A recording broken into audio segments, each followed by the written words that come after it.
Dakota Territory, October 1888. Elias Thorne was building something that made no sense. He worked in the biting autumn wind, not inside his half-finished cabin, but out in the open where every neighbor could see his strange labor. He was assembling a monster of metal and stone, a thing of bizarre angles and disproportionate limbs that resembled no stove any man on that frontier had ever seen. He scavenged his materials from the boneyard of failed ventures that dotted the prairie. A warped boilerplate from a derelict threshing machine, fire bricks from a chimney that was all that remained of a burned-out sod house, lengths of stovepipe, some rusted, some dented, all of them salvaged from the settlement's refuse pile. His neighbors watched him haul this junk back to his claim, shaking their heads as he laid it out like the pieces of some forgotten industrial beast. They saw him cutting, hammering, and riveting. They heard the clang of his work from dawn until the last light failed. The structure grew day by day, an ugly, asymmetrical mass that would eventually be moved inside his cabin. It had a tall, narrow throat that rose vertically, then took a sharp right-angle turn into a long, horizontal channel made of pipe and encased in a crude stone bench. It looked less like a source of heat and more like a failed piece of farm machinery. The whispers started at the trading post, then grew into open mockery. They called it Thorne's Folly. Some, more morbidly, nicknamed it the Iron Coffin, certain it would either suffocate his family with smoke or fail to produce any heat at all, leaving them to freeze in the dark.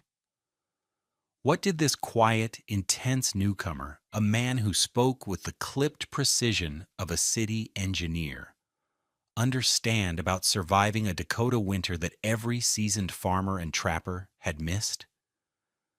That question would be answered in the heart of the coldest winter in living memory. It would be answered when the territory was locked in a siege of ice and wind that broke conventional wisdom and shattered the strongest of households. It would be answered inside a small cabin that remained an island of impossible warmth in a sea of deadly cold. If you want to understand the simple physics that can mean the difference between life and death, hit that subscribe button right now, because the principles Elias Thorne was hammering into scrap metal are as relevant today as they were over a century ago. The problem was the cold. Not just cold, but a deep, predatory cold that was an active presence in the lives of the settlers. It was a physical enemy that laid siege to their homes from November to April. The wind that swept across the plains was relentless, finding every crack in the chinking, every gap in the doorframe. It carried with it a cold so profound it felt as if it could freeze the very soul. Life in winter was a constant, exhausting battle fought on two fronts, keeping the cold out and keeping the fire in. The standard cabin of the era was a simple affair: log walls, a packed earth floor, and a single cast-iron stove, usually a potbelly or a small box stove ordered from a catalog back east. These stoves were the heart of the home, the sole source of heat for cooking, warmth, and melting snow for water. But they were terribly inefficient. They were designed to burn hot and fast, devouring cords of precious firewood at an astonishing rate. A family might spend the entire summer and autumn felling, bucking, splitting, and stacking a massive woodpile, only to see it vanish with terrifying speed during a prolonged cold snap. The stoves threw off intense, direct heat, making the area a few feet around them scorchingly hot, while the corners of the same room remained frigid enough to form ice on the walls. The greatest flaw was in the exhaust. The smoke and gases leaving the stovepipe were incredibly hot, often glowing red where the pipe exited the roof. This was waste. It was thermal energy paid for with hours of back-breaking labor, being vented directly into the hostile winter sky. Every puff of smoke was a little bit of a man's summer sweat, a little piece of his family's security, lost forever. This inefficiency had brutal consequences. Settlers described waking to find a rime of frost coating their sleeping blankets just inches from their faces. Ink froze solid in its wells, making letter writing impossible. Water barrels inside the cabins had to be broken open with an axe each morning. Breath crystallized in the air, even indoors, turning conversations into clouds of miniature ice shards. It was a life lived in layers of wool and leather, a constant state of shivering punctuated by brief moments of warmth, huddled by the hungry, glowing stove. Elias Thorne had watched this struggle during his first, mercifully mild winter in the territory. He was not a farmer or a trapper by trade. He was a man shaped by a different world of physics and pressure. Thorne had served for a decade as a second engineer on a Great Lakes steam freighter. His world had been one of boilers, steam lines, and the precise science of thermodynamics. He understood that heat was not magic. It was energy, and energy could be managed, directed, and conserved. On the steamship, wasting heat was wasting fuel. Wasting fuel was wasting money and range. Every component, from the firebox design to the insulation on the steam pipes, was engineered to extract the maximum possible work from every lump of coal. He had learned to read the color of smoke, to understand the relationship between airflow, combustion temperature, and energy transfer. He saw the settlers' stoves not as sources of heat, but as well-designed fuel wasters. He saw the glowing stovepipes as a catastrophic design failure. He saw the constant feeding of the firebox as a symptom of an engine running wildly out of control. His mind, trained to think in terms of British thermal units, pressure gradients, and heat exchangers, saw the problem differently than his neighbors did. They saw a need for a bigger fire. He saw a need for a smarter system. He knew that the secret was not to produce more heat, but to keep the heat you produced inside the living space for as long as possible. This background, this unique lens through which he viewed the world, was the reason he was out in the cold, assembling his strange machine. He was not building a stove. He was building a heat engine in reverse, an engine designed not to create motion from heat, but to capture heat from a chemical reaction and hold it captive. The construction began with the core, the part that would generate the intense, clean combustion he needed. This was the J-shaped burn chamber. He used the scavenged fire bricks to build a vertical shaft about 4 feet high, which would serve as the fuel magazine. At the bottom, it took a sharp U-turn into a short horizontal channel, and then turned upward again into a wider, insulated column he called the heat riser. This was built from the thickest part of the old boiler plate, carefully cut and riveted into a cylinder. He packed the space between this metal riser and an outer metal skin with a mixture of sand and wood ash, creating a crude but effective ceramic insulation. The principle was simple, yet revolutionary for the time and place. A small, hot fire would be lit at the bottom of the J. Because the fuel magazine was open at the top and the heat riser was tall, it would create a powerful convection current, a thermosiphon effect. Air would be drawn down the fuel magazine, across the burning wood, and then roar up the insulated heat riser. This powerful draft would superheat the burning gases, leading to a much more complete combustion than any normal stove could achieve. Temperatures inside the heat riser would exceed 1,500 degrees Fahrenheit, hot enough to burn the smoke itself. Silas Croft, the settlement's blacksmith and most respected builder, came to inspect the work one afternoon. Croft was a man whose opinion carried the weight of iron. He had built half the cabins in the valley, forged the plows that broke the prairie sod, and his word on matters of construction was law. He was not a malicious man, but he was a practical one, grounded in decades of hard-won experience.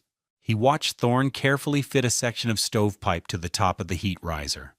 "Thorne," he said, his voice deep and certain, What you're building there, it's going to choke itself out."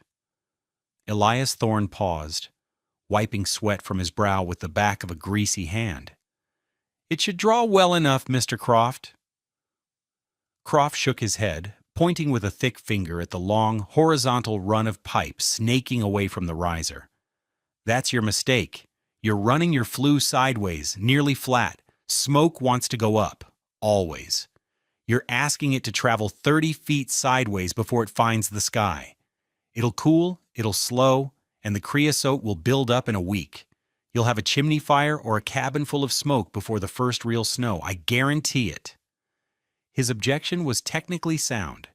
It was based on every principle of stove and fireplace construction known on the frontier. A cold flue doesn't draw. A horizontal flue is a cold flue. It was simple, observable fact. Thorne simply nodded. "I'm counting on it cooling down." This reply sealed Thorne's reputation as a fool.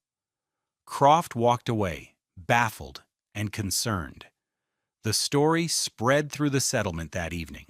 Thorne wasn't just building it wrong, he was building it backward, on purpose. The mockery intensified. The name Thorne's Folly stuck. The next stage of the build was the thermal mass. This was the part that truly confused everyone. Thorne did not run the flue pipe directly out of the roof. Instead, he connected the long horizontal pipe from the heat riser to a labyrinthine network of cheaper, salvaged stovepipes. He laid this network out on the packed earth floor, where he intended to build a large stone and cob bench. The entire bench, which would run the length of the cabin's north wall, was built around this maze of pipe. It was a massive, solid structure, 2 feet high and 3 feet wide, looking like a stone sarcophagus in the middle of the room. The idea was to force the hot exhaust gases from the hyper-efficient burn chamber to take the longest, most convoluted path possible before they were allowed to escape. The gases would exit the heat riser at over 1,000 degrees, but as they traveled through the 30 feet of pipe embedded in the stone and cob, they would be forced to surrender their heat to the dense thermal mass. The stone and earth would act like a battery, absorbing the immense thermal energy and then radiating it slowly and evenly into the cabin for hours. By the time the exhaust finally reached the vertical chimney at the far end of the cabin, it would be so cool that Thorne planned for the stovepipe to exit through the wall, not the roof, as it posed almost no fire risk. He calculated that the exhaust temperature would be less than 200 degrees Fahrenheit. All the useful energy, all the heat that his neighbors were venting into the sky would be captured and stored inside his home. The community saw only a man filling his small cabin with a giant, ugly stone bench that was connected to a monstrous metal contraption. They saw him wasting space that could be used for storage or a bed. They saw him breaking every known rule of construction. They saw a man whose pride and strange ideas were going to get his young wife Anna and their 2 small children killed. The concern was genuine, but it was laced with the derision reserved for an outsider who refused to heed the wisdom of his betters. Anna Thorne, however, never wavered in her support. She had seen her husband on the steamships. She had seen him diagnose and fix complex engines that baffled other men. She did not understand the principles of thermodynamics, but she understood her husband's quiet confidence and the meticulous way he worked. While the neighbors whispered, she brought him water and helped him mix the clay and sand for the cob bench. Her faith was his shield against the community's scorn. By late November, the system was complete. It was an ugly, utilitarian thing. The fuel was fed into the top of the vertical chute, which Thorne called the feed tube. The fire burned sideways at the bottom. The massive stone bench dominated the main room. When he fired it for the first time, his neighbors watched the chimney for the customary plume of thick, dark smoke. Instead, they saw only a faint, shimmering distortion in the air, like heat rising from a summer road. There was almost no visible smoke. This was proof of the clean, high-temperature combustion. But to the onlookers, it was just another sign that Thorne's folly wasn't working right. A fire without smoke was no fire at all. The system worked as a complete, integrated whole. It was a lung for the house. The initial burn, lasting only an hour or two, would heat the core to an incredible temperature. This intense burst of energy would then be pushed through the thermal mass, charging the stone bench with heat. After the fire was out, the bench would continue to radiate a gentle, steady warmth into the cabin for the next 12, 18, or even 24 hours. It required a fraction of the wood of a conventional stove and provided a far more stable and comfortable heat. Elias Thorne had built an engine designed for survival. Now, all that was left was to wait for the test. Then, December came. It arrived not with a gentle dusting of snow, but with an Arctic hammer blow. A weather system the old-timers would later call the Siberian Express plunged down from Canada, a moving wall of air so cold it felt like a different element. The temperature at dawn on the first day was 10 degrees above zero. By sunset, it read -5, and it was still falling. The sky turned a strange, hazy white. The wind rose to a constant, shrieking gale that picked up the loose snow and turned the world into a churning vortex of white. Visibility dropped to zero. The lines between earth and sky, between day and night, blurred into a single, terrifying reality. The blizzard had come. This was not a normal winter storm.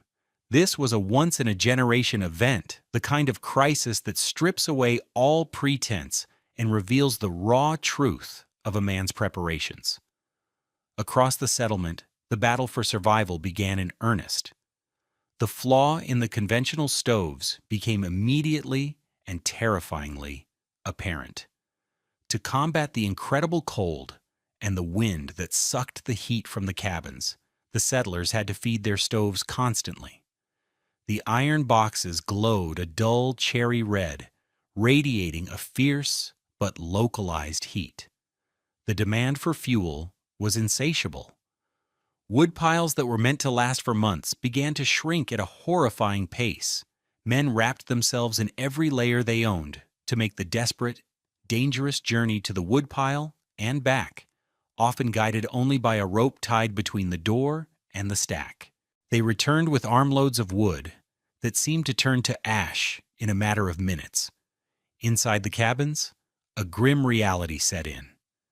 Despite the roaring fires, the ambient temperature plummeted. Families huddled together, wrapped in blankets, as close to the stove as they dared. The floors were dangerously cold, and the walls were coated in a thick layer of frost that grew inward by the hour. Water froze solid. Food froze on the pantry shelves. The simple act of existing became an exercise in shivering endurance. Silas Croft was facing his own crisis. His cabin was the best built in the valley. The logs were perfectly scribed, the chinking was tight, and his own expensive, high-quality cast-iron stove was considered the pinnacle of heating technology. Yet, it was failing. He was burning through his meticulously stacked cords of seasoned oak at a rate that sickened him. He had already burned through a week's supply in a single day. The temperature inside his home was barely 30 degrees. His wife and children were in their bed, buried under a mound of every blanket, quilt, and buffalo robe they possessed. He could see their breath in the dim light of the lantern. The wind howled outside, a sound he described later as a high, thin scream. For the first time in his life, Silas Croft, the master builder, the man who had tamed this frontier with his skill and knowledge, felt a profound and terrifying sense of helplessness. His expertise was useless against this onslaught. His certainty had become his prison. On the second day of the blizzard, a thought began to gnaw at him. It was a thought born of a deep-seated sense of responsibility mixed with a sliver of guilt. The thought was of Elias Thorne. Croft pictured the family in their flimsy, half-finished cabin with that ridiculous, smoke-free contraption. He imagined the worst, a cabin full of smoke from a backdrafting flue, or worse, a silent, frozen tomb where the foolish contraption had failed entirely. Had he, the community's leader, stood by and let a man's foolish pride kill his family? The thought became an unbearable weight. He had to know. He had to go and see. He had to be prepared to rescue them, to bring them back to his own freezing, but still standing home. Stay with me right to the end, because the moment that cabin door opens is a lesson in how a single, well-understood principle can overturn a lifetime of accepted wisdom. You need to hear what Silas Croft said when he finally saw the truth. He pulled on his heaviest coat, wrapped his face in wool until only his eyes were visible, and plunged into the storm. The journey was only 300 yards, but it was a journey through a frozen hell. The wind tore at him, trying to rip the breath from his lungs. The snow was waist-deep in places, a thick, grinding powder that fought his every step. He navigated by memory and instinct, his world reduced to a maelstrom of white. It took him nearly 20 minutes to cross the distance a man could walk in two. He finally stumbled against the rough-hewn logs of Thorne's cabin. He saw no light from the windows, which were caked with snow. He saw no smoke from the chimney pipe that exited the side wall. A terrible, sinking feeling gripped him. He was too late. He raised a heavy, mittened hand and pounded on the door, his blows sounding dull and flat against the roar of the wind. He waited. Nothing. He pounded again, harder this time, shouting Thorne's name. Then he heard the sound of the bar being lifted from inside. The door swung inward. It was not a wave of cold that met him. It was a physical wall of warmth. A dense, enveloping wave of dry, comfortable heat washed over his frozen body. It was so unexpected, so impossible, that for a moment he simply stood there, stunned. The air that flowed out of the cabin was warmer than the air in his own home had been before the storm even started. Elias Thorne stood in the doorway, holding a lantern. He was in his shirt sleeves. His face, illuminated by the warm glow, showed only mild surprise. "Mr. Croft," he said calmly, "you should not be out in this." Croft was speechless. He pushed past Thorne, stumbling into the room, bringing a swirl of snow and frigid air with him. His eyes struggled to adjust to the light and the warmth. And then he saw the scene before him. It was a scene of perfect, impossible, domestic tranquility.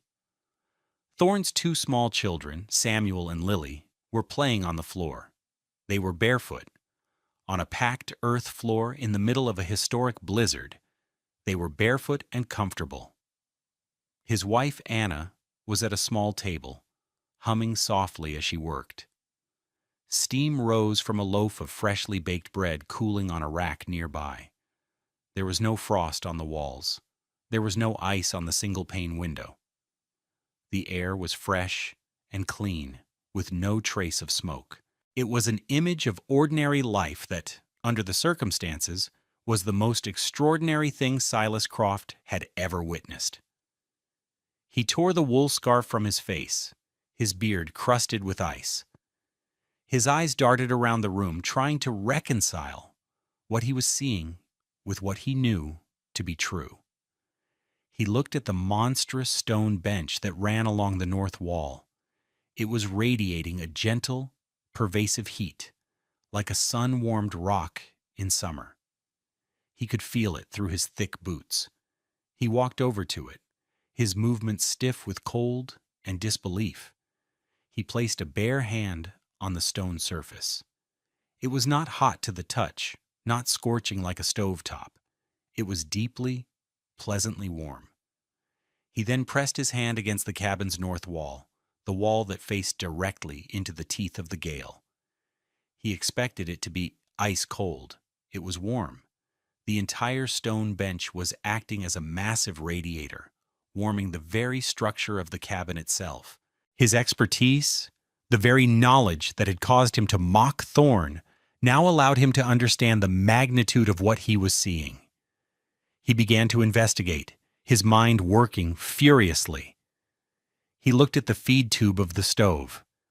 There was no roaring fire, only a small, tidy bed of glowing coals visible deep inside. It was a fire no bigger than what a man might build for a chilly autumn evening. "The wood," Croft said, his voice hoarse. "How much wood have you burned?" Thorn gestured to a small wood box near the stove. It was perhaps a quarter full. "I fired it for about 2 hours yesterday morning, and for 2 hours this morning. That should hold us until tomorrow." Croft did the mental arithmetic. It was a devastating calculation. Thorn had used less wood in 2 days of this unprecedented storm than Croft had burned in the last 3 hours. The numbers were so wildly different, so completely inverted from what should be possible, that they felt like a physical blow. He looked at the small pile of wood, then at the comfortable, warm family, and the foundation of his lifelong knowledge crumbled into dust. He saw a thermometer hanging from a ceiling beam, away from the direct heat of the bench. He walked over and held his lantern up to it. The mercury stood steady and clear. It read 68 degrees Fahrenheit. 68 degrees? He knew with sickening certainty that the temperature in his own cabin, with its superior stove burning at full capacity, was struggling to stay above freezing. The temperature difference between the inside of this cabin and the howling blizzard outside was nearly 100 degrees. The numbers were undeniable. The evidence was irrefutable. It was all there. The barefoot children, the tiny fire, the small woodpile, the staggering temperature on the thermometer. Thorn's folly was not a folly. It was a masterpiece of thermal engineering. Silas Croft turned to face Elias Thorn. The arrogance was gone, replaced by a profound and humbling awe. He saw not a fool, but a genius who had looked at the same problem as everyone else and seen a completely different and infinitely better solution. "I was wrong," Croft said, the words heavy with the weight of his own certainty. "I was completely and utterly wrong. This is something else entirely. You have to teach me how it works." When the great blizzard of 1888 finally broke, after 4 days of relentless assault, the settlement emerged, battered and shaken. The stories that came out were of hardship and loss. Livestock had frozen in the barns. Families had burned through entire winter wood piles, and in some desperate cases, had started burning fence posts and furniture to stay alive. The community was scarred, its confidence in its own resilience deeply shaken.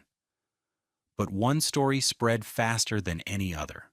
It was the story Silas Croft told, first in hushed, awed tones, and then with the booming conviction of a convert.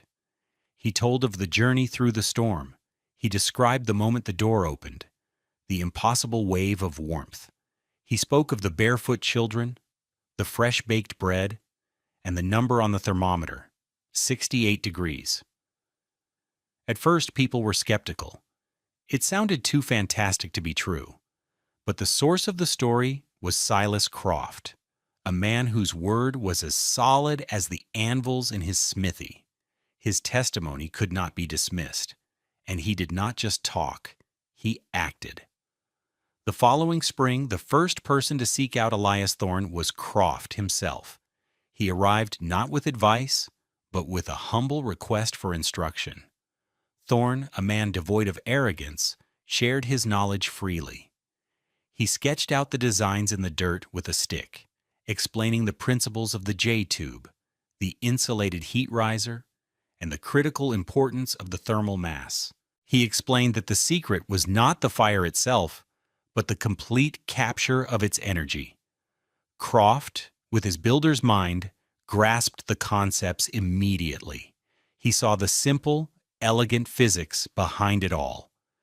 That summer, he built the second Thorn heater in his own cabin, replacing his expensive cast-iron stove. He used Thorne's design but added his own touches, using his masonry skills to build a more refined and aesthetically pleasing bench. The success of Croft's heater and his vocal championship of the design broke the dam of skepticism. He became the innovation's most important advocate, lending it his unimpeachable credibility. That year, half a dozen more families built their own versions. The derisive nickname Thorne's Folly was forgotten, replaced by a new, respectful name, the Thorne Heater.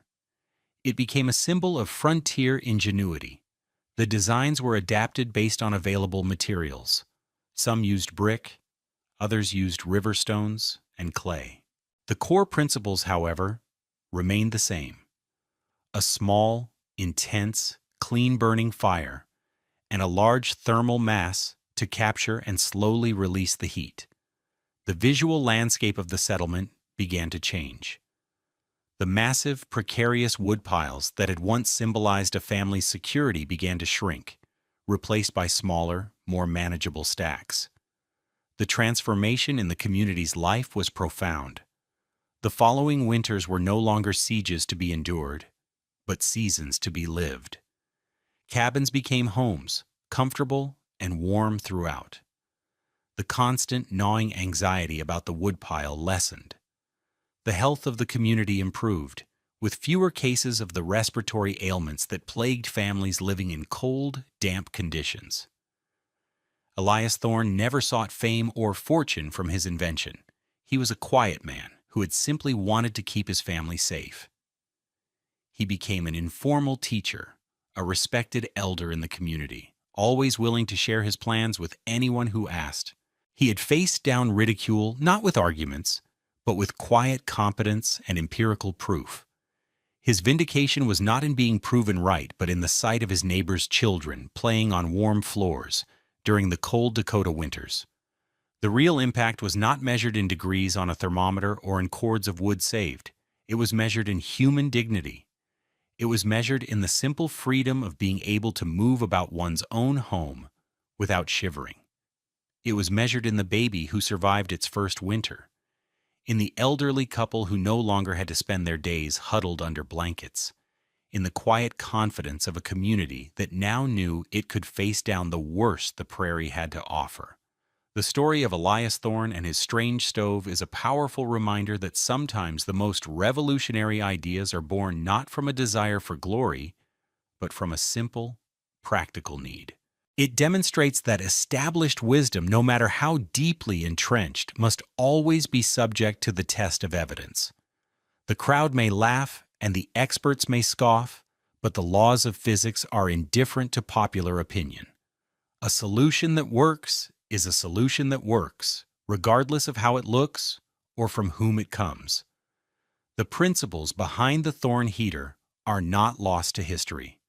They live on today in modern engineering, in concepts like rocket mass heaters, masonry stoves, and passive solar design. These are all systems built on the same fundamental idea: the efficient generation and long-term storage of thermal energy. It is a timeless piece of forgotten frontier wisdom. If this story has changed how you think about the simple act of staying warm, hit that like button. Subscribe for more tales of practical genius and forgotten history. And drop a comment below telling us, what is the single cleverest, low-tech solution to a common problem you have ever encountered? This narrative is a fictionalized account created for educational and entertainment purposes. While the engineering principles of high-mass, high-efficiency wood stoves are real and historically documented, the specific characters, names, and events depicted in this story are products of imagination. This content does not constitute professional engineering or construction advice. Always consult with qualified professionals for any building or heating system projects.